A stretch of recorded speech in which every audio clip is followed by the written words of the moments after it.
Assalamu alaikum wa rahmatullahi ta'ala wa barakatuh. Welcome all lovers of Hadith and Sunnah to another installment of Hadith Disciple Critical Book Review. Bismillah, alhamdulillah, wa salatu wa salam ala rasulillah, amma ba'd. The work that we wish to share with you today is called 30 Hadith for Beginners. Al-Thalathin fi dhikr al-ghur al-mayamin.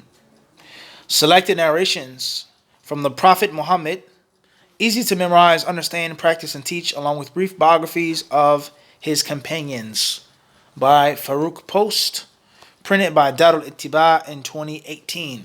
A part of the special edition for Islamic schools and educational programs. 30 Hadiths for Beginners by Farouk Post. Before we get started with this book, our general view or look on the book is that it is a very good book, a very beneficial book. Something that is worthy for you to buy, for you to read, for you to purchase, and for you to study and benefit from. Walillahi alhamd. That's the general outlook of the book, that it is a good work and it isn't a bad work, and there's a positive look and not a negative look. Let's get started with the specifics of the book. Clearly states that it's published by Darul Ittiba in 2018. As far as inside of the book, then we don't have no information available. Where it was printed, copyright, ISBN, cover, etc. None of that is mentioned.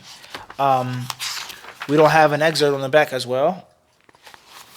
So let's get started with the introduction and then the table of contents. The introduction, or I guess it's a preface first, then there's the table of contents. So before we read the preface, let's actually start with the table of contents. Table of contents on page 5. It says introduction. Deeds depend upon intention. Umar ibn al-Khattab. Teach me your supplication. Abu Bakr as-Siddiq. The best of the best. Uthman ibn Affan. The best of women. Ali ibn Abi Talib. The 10 promised paradise. Abdurrahman ibn Auf. Salah upon the Prophet. Talha ibn Ubaidillah. Never lie about the Prophet. Zubayr ibn al-Awam. Allah loves the self-sufficient. Sa'd ibn Abi Waqas. Protect yourself. Sa'id ibn Zayd. Fasting is the shield. Abu Ubaidah. Mom is the best. Abu Hurairah. Pillars of Islam, Abdullah ibn Umar. Mutual love, Anas bin Malik. Innovations in the religion, Aisha. Serving elders and scholars, Abdullah ibn Abbas. Never stop praying, Jabir ibn Abdullah. Taking action against evil, Abu Sa'id al-Khudri. Feed and greet, Abdullah ibn Amr. Small acts of good, Abu Dhar al-Ghifari. Supplication after prayer, Mu'adh ibn Jabal. Respect the Qibla, Abu Ayyub al-Ansari. Control these two, Abu Musa al-Ash'ari. Allah is merciful, Salman al-Farisi. Road to paradise, Abdullah ibn Mas'ud. Advice to every Muslim, Jarir ibn Abdullah. Wiping over the khuf, Bilal ibn Rabah. Time for suhoor, Zayd ibn Thabit. Heart of the Quran, Ubay ibn Ka'b. The beard moving, Khabbab ibn al-Arat. The upper hand, Hakim ibn Hizam.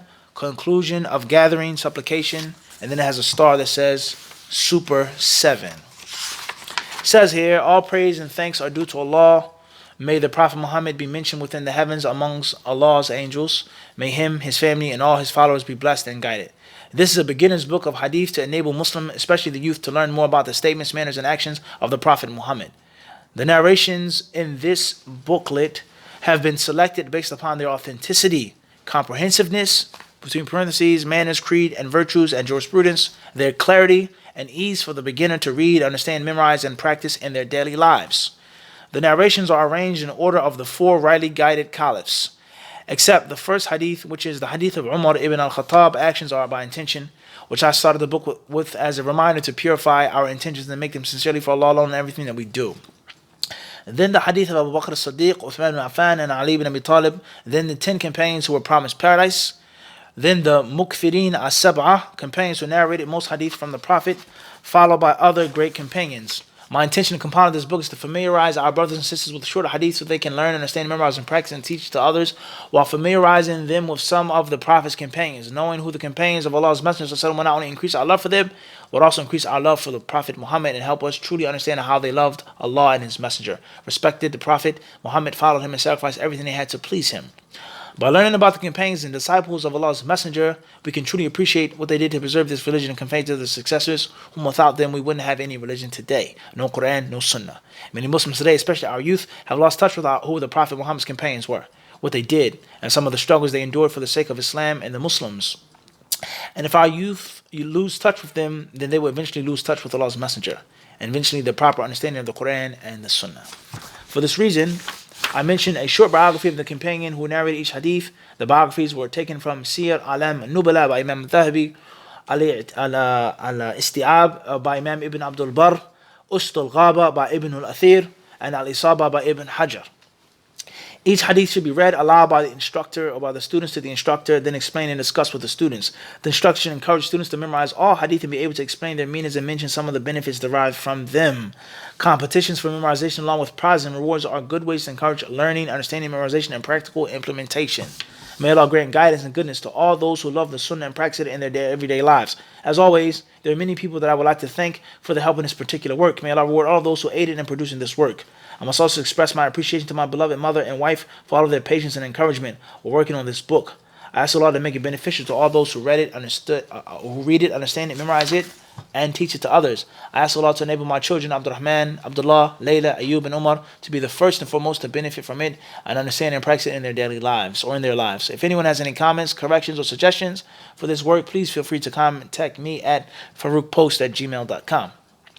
All rights reserved. No part of this publication may be reproduced in any way without written consent of the author. Then is the table of contents. Then there is the introduction, in which the author will get into what the introduction is about. Briefly, as you can see, the author, as if he wrote the book in a hybrid style, in which it's like a musnad, but at the same time it's like a sunan or a jami', in which it's topically arranged, but at the same time it's not topically arranged, but it's based off of the companions. But in each chapter, each companion's musnad, there is a specific topic. There is a lesson to be learned from the hadith. As we have explained in our lessons on what is a musnad, what is a sunan, what is a jami', and what are the differences and the benefits of that. We've explained that. So for those who know, as you said, lovers of hadith, because that is, or those are the intended viewers, the intended audience are lovers of hadith. Anyone can watch and learn and benefit, but we're first and foremost dealing with the lovers of hadith, or ushaq al-hadith. All right, those who already know are those terminologies or that terminology. Khairan, inshallah. So let's get started with the pros of the book. The first pro is the clarity of the title. 30 hadiths for beginners. Simple, easy, and plain. Number 2 is the simplicity of concept and content. Number 3 is the simplicity of his writing style. It's not difficult or burdensome. It isn't cumbersome. It isn't hard to understand and to grasp. Number 4 is the consistency between the title and the actual content. As many books we have reviewed, the author says something on the cover, and inside it's like night and day, the east and the west. It's two different things. But the author, he remained true to what he said on the cover. For beginners, 30 hadiths.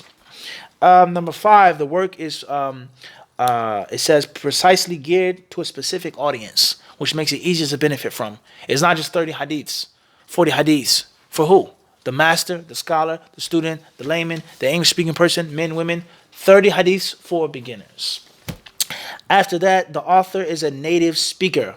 Most of the books that we've reviewed, the people who wrote those books or translated them, they aren't native speakers in English. And it has a great effect and a huge impact on the style, the audience, knowing the cultural and social, political background, etc. Number 7, the author is an actual specialist. He's an actual specialist. He's someone who's actually studied and learned traditionally the art of hadith. Now, where can we get that information? That is going to lead us from a pro to a con, which is a major con of the book, where there's no information listed about the author whatsoever. But fortunately, I know the author personally. He's my brother in Islam, a colleague, and a friend. So I know that he's studied and he's actually learnt, and he's a specialist in hadith. But the average reader won't necessarily get that. So it's a pro that he's a specialist, but at the same time it's a con. Moving forward is the unique style in which the author chose to arrange his book, like we just explained, the hybrid style. Number 9, there are explanations and lessons for each hadith. Number 10, there's space for notes. He put space for notes, which I wrote some notes myself. Please forgive my sloppy handwriting. After that, number 10 or number 11, there's a beneficial introduction to the book. The author mentioned beneficial introductory terms, all right, with regards to, here in the beginning of the book, what is a hadith? Why are hadith important? What is a companion? Why should we learn about the companions, all right? Very brief, simple, but important introductory terms, which should not be underestimated. After that, There are concise and beneficial biographies of each companion quoted. Number 14, there are questions at the end of each chapter. Very important. It makes it easier for you to get it and grasp it. Number 15, there is a chart for evaluation. Very important as well. Number 16, there's a beneficial appendix on the 7 chief narrators of hadith. Number 17, the printing errors and blunders were fixed and corrected manually even after the printing. Okay, the mistake wasn't just left, but the author, which we'll get into, is a con or a specific sin of the book, is that somehow, some way there was a blunder or a glitch. Hadith is in a place where it doesn't belong, so the author took his time out to reprint it and put it inside of the book. And when I met the author, when he was selling these books shortly after they were printed, every single copy of the book is like that. Also, in the table of contents, there's a small piece of tape here covering the mistake or the error. Now, the average person, but many people, they would just, let it go. It's too late. Time, how tedious that is, how time consuming this is. If you print 1,000 books, 5,000 books, 10,000 books, to go through every single book and do that. Inshallah ta'ala, hopefully that shows a great deal of care and concern, and hopefully sincerity and wanting the people to get the correct information. So that's a pro of the book. Tayyib.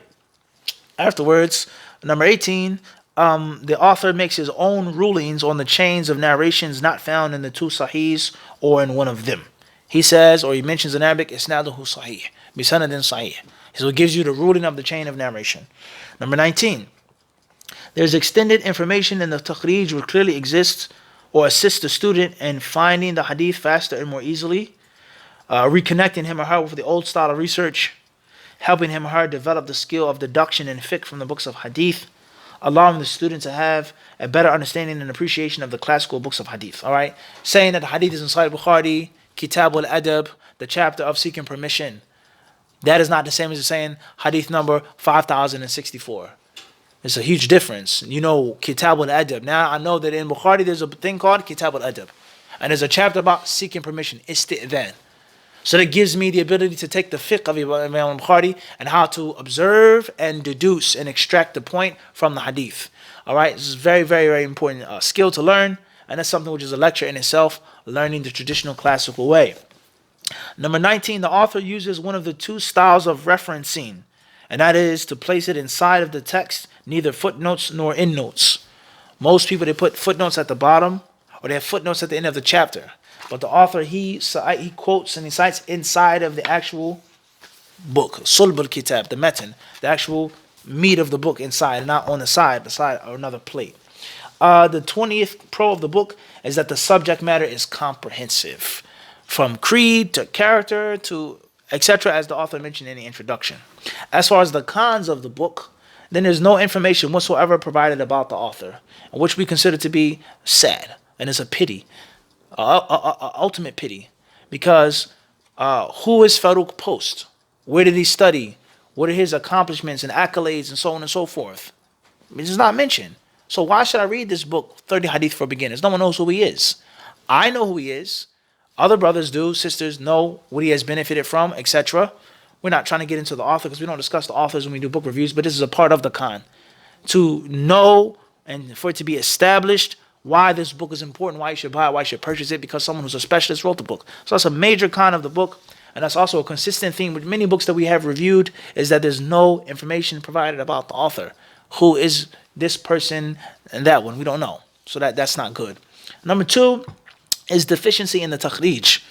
The author, the takhrij, it doesn't have to be exhaustive, but oftentimes it's a bit deficient. I contacted the author personally and asked him about that. Okay, and why would he just say Rawah al-Bukhari, even if the hadith is in Bukhari and in Muslim, etc., or other books as well.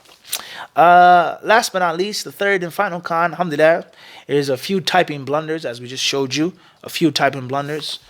So we have 20 pros and 3 cons. That's a great ratio. Now let's get to the notable quotes. We'll only take a few of them. Let's go to page 50. It says, Aisha bint Abi Bakr as-Siddiq, mother of the believers, wife of the Prophet Muhammad, a woman scholar among the best of the companions, who was unique in every aspect. She was born 2 years after the Prophet of Allah's Messenger. She conveyed many informations from the Prophet which couldn't have been conveyed by other companions because she knew the Prophet so intimately. It has been said about her, if Aisha's knowledge is compiled compared to the knowledge of all women, her knowledge will surely excel theirs. It was this amazing strength of memory which enabled her to narrate thousands of hadith of the Prophet. She's also considered from amongst the seven who narrated a large amount of hadith from the Prophet Muhammad. She lived 39 years after the death of Allah's Messenger, which aided her in acquiring this virtue of memorizing many hadith, as well as transmitting them to other companions and the tabi'in. She narrated 2,210 hadith. Al-Bukhari and Muslim have agreed upon 174 hadith. Al-Bukhari alone 54 and Muslim 68. She died 57 of the Hijrah. The next notable quote is on page 76.